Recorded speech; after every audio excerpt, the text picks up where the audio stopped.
আমি যখন একেবারে ছোট 4 মাস যখন বয়স আমার, আমি কথা বলতেও পারতাম না, কথাও শিখিনি, আব্বুকে চিনতামও না, ডাকতেও পারতাম না, তখন থেকে আমার আব্বু নাই। আমি জন্মের পর থেকে আমার বাসায় কখনো আমার আব্বুকে দেখিনি। আমার বয়স 17, আমার আব্বু জেলে থাকার বয়সও 17। আমার কথা শোনার জন্য আবারও আপনাদের ধন্যবাদ। আমার বয়স 17, বাবার জেলে থাকার বয়সও 17।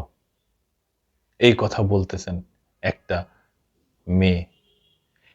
21শে আগস্ট গ্রেনেড হামলার আসামি তার একমাত্র কন্যা সন্তান, তিনি এ কথা বলতেছেন। তিনি তার বাবাকে কখনো বাসায় দেখেননি। ক্লাস 6-এ পড়ার সময় একবার তার বাবার সাথে জেলখানায় দেখা হয়েছিল। আর যখন সে 4 মাস বয়স ছিল, 4 মাস, সেই সময় তার বাবাকে ধরে আনা হয়েছিল। আর এখন সেই ব্যক্তি মুক্ত, স্বাধীন হয়েছে। এই 21শে আগস্ট গ্রেনেড হামলার মামলায় সবাই বেকসুর খালাস পেয়েছেন। এই বিষয়ে RTV একটা নিউজ করছে, প্রতিবেদন বলছে। কি বলছে একটু জানি। আমার বয়স 17, আমার আব্বুর জেলে থাকার বয়সও 17। আমার বয়স যখন 4 মাস, তখন আমি কথাও বলতে পারতাম না, আব্বুকে চিনতামও না। তখন থেকেই আমার আব্বু নেই। আমি জন্মের পর থেকেই বাসায় কখনো আব্বুকে দেখিনি।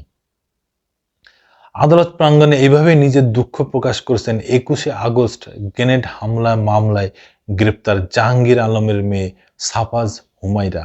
এদিন গ্রেনেড হামলা মামলার সব আসামি খালাস পেয়েছেন। এতে গ্রেপ্তার জাহাঙ্গীর আলমেরও মুক্তি মেলে। বাবার খালাস পাওয়ার খবরে আনন্দ প্রকাশ করে সাফাজ হুমায়রা বলেন, আমি যখন ক্লাস 6-এ পড়ি তখন একবার জেলখানায় আব্বুর সঙ্গে দেখা হয়েছে। আমি এখন ইন্টার ফার্স্ট ইয়ারে পড়ি। আজ আমি অনেক খুশি।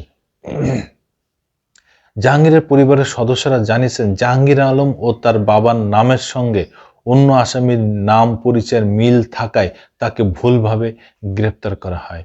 জাহাঙ্গীর ইসলামী বিশ্ববিদ্যালয়ে পড়াশোনা শেষে বাবার ব্যবসা দেখাশোনা করতেন। তাকে গ্রেপ্তারের পর 1 মাস গুম করে রাখা হয়েছিল। তারপর তাকে পাওয়া গেলেও এতদিন যাবৎ এই মামলা চলমান ছিল। এর আগে মামলায় সম্পূরক অভিযোগপত্রের ভিত্তিতে বিচারিক আদালতে বিচার অবৈধ ও বাতিল ঘোষণা করে রোববার রায় দিয়েছে হাইকোর্ট। বিচারিক আদালতের রায়ের বিরুদ্ধে ডেট রেফারেন্স নাকচ করে ও আসামিদের আপিল মঞ্জুর করে এই রায় দেওয়া হয়। ফলে এই মামলায় বিএনপির ভারপ্রাপ্ত চেয়ারম্যান তারেক রহমান, সাবেক স্বরাষ্ট্র প্রতিমন্ত্রী লুৎফুজ্জামান বাবর, দণ্ডিত সব আসামি খালাস পেলেন। বিচারিক আদালতের রায় বাতিল করে রোববার বিচারপতি AKM আসাদুজ্জামান ও বিচারপতি সৈয়দ এনায়েত হোসেনের হাইকোর্ট বেঞ্চ এই রায় দেন। হাইকোর্ট একই বেঞ্চে গত 21শে নভেম্বর আসামিদের ডেট রেফারেন্স ও আপিলের উপর শুনানি গ্রহণ শেষ করেন। সেদিন আদালতে মামলা দুটির রায়ের জন্য অপেক্ষমান CAV রাখেন। আজ রায় ঘোষণা করা হলো।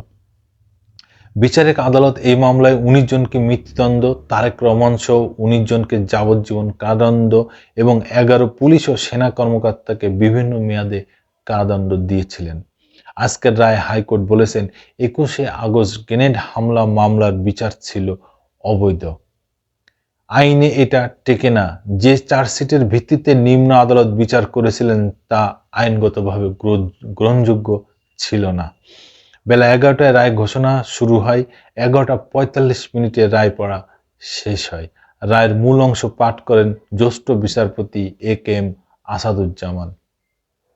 আদালতে আসামিদের পক্ষে ছিলেন আইনজীবী SM শাহজাহান ও আইনজীবী মোহাম্মদ শিশির মনির। তারা এই মামলা শুরু থেকে আসামি পক্ষে শুনানি করেছেন। আদালত বিএনপির আইনজীবীদের মধ্যে জ্যেষ্ঠ আইনজীবী জয়নাল আবেদিন, ব্যারিস্টার কায়সার কামাল, ব্যারিস্টার রুহুল কুদ্দুস কাজল, অ্যাডভোকেট গাজী কামরুল ইসলাম তারা ছিলেন। 2018 সালের 10ই অক্টোবর 21শে আগস্ট গ্রেনেড হামলা ও হত্যা মামলায় সাবেক স্বরাষ্ট্র প্রতিমন্ত্রী লুৎফুজ্জামান বাবর, সাবেক উপমন্ত্রী আব্দুল সালাম পিন্টু সহ 19 জনকে ফাঁসি এবং বিএনপির ভারপ্রাপ্ত চেয়ারম্যান তারেক রহমান, খালেদা জিয়ার রাজনৈতিক সচিব হারিস চৌধুরী, বিএনপি নেতা কাজী শাহ মোয়াজ্জেম হোসেন কায়কোবাদ সহ 19 জনকে যাবজ্জীবন কারাদণ্ড দেন বিচারিক আদালত। মৃত্যুদণ্ডপ্রাপ্ত 19 আসামি খালাস পেয়েছেন। এই রায়টা নিয়ে অনেকে অনেক কথা বলতেছেন যে তাহলে এখানে কি কোনো ঘটনা ঘটে নাই, তাহলে এইটা কি হয় নাই, তাহলে এখানে কি কোনো মানুষ মারা যায় নাই, তাহলে এই তাহলে ওই নানান কথা বলতেছেন। ব্যাপার হচ্ছে এই বিচার প্রক্রিয়া এত বছর 17টা বছর ধরে চলতেছে, তাতে বিচার প্রক্রিয়া শেষ হয়নি। হঠাৎ করে বিচার প্রক্রিয়া শেষ হয়ে গেল সরকার পতনের সাথে সাথে, নতুন সরকার আসার সাথে সাথে। এই জন্য মানুষের ভিতর নানান ভ্রান্ত ধারণা তৈরি হচ্ছে।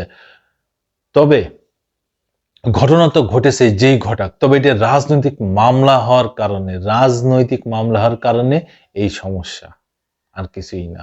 বন্ধুরা, আপনারা যদি কিছু বলতে চান অবশ্যই কমেন্টসে জানাবেন। ধন্যবাদ। আবার আসবো নতুন কোনো কথা নিয়ে, নতুন কোনো ঘটনা নিয়ে। আমি প্রিন্স।